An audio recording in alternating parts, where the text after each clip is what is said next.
Taste the Daily. Cuddalore மாவட்டம் புவனகிரி பகுதியில் மாட்டுப் பொங்கலுக்கான பூஜை பொருட்கள் எதிர்பார்த்த அளவிற்கு விற்பனையாகாததால் வியாபாரிகள் ஏமாற்றமடைந்தனர். புவனகிரி பகுதியில் மாட்டுப் பொங்கலுக்கான பல்வேறு பூஜை பொருட்கள் கடை தெருக்களில் விற்பனைக்கு வைக்கப்பட்டிருந்தன. ஆனால் எதிர்பார்த்த வியாபாரம் இல்லாததால் வியாபாரிகள் மற்றும் குடிசை தொழில் செய்பவர்கள் என பல்வேறு தரப்பினரும் கவலையடைந்தனர்.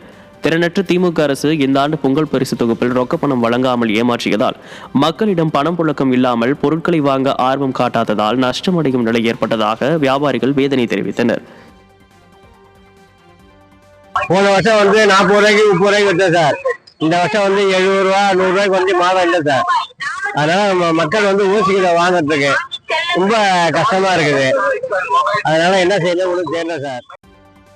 புதுச்சேரி ஜிப்மர் மருத்துவமனையில் இருந்து ஆப்பிள் லேப்டாப், ஐபேட் உள்ளிட்ட விலை உயர்ந்த மின்னணு பொருட்களை இளைஞர் ஒருவர் தேடிச் சென்ற சம்பவம் அதிர்ச்சியை ஏற்படுத்தியுள்ளது. ஜிப்மர் மருத்துவமனையில் பாதுகாப்பு அதிகாரியின் அறையில் உள்ள விலை உயர்ந்த ஆப்பிள் லேப்டாப், ஐபேட் உள்ளிட்ட பொருட்களை மர்ம நபர் ஒருவர் திருடிச் சென்றார். தற்போது இந்த சம்பவத்தின் சிசிடிவி காட்சி வெளியாகியுள்ள நிலையில் பாஜக கூட்டணி அரசின் பாதுகாப்பு குறைபாடே இதற்கு காரணம் என குற்றச்சாட்டு எழுந்துள்ளது.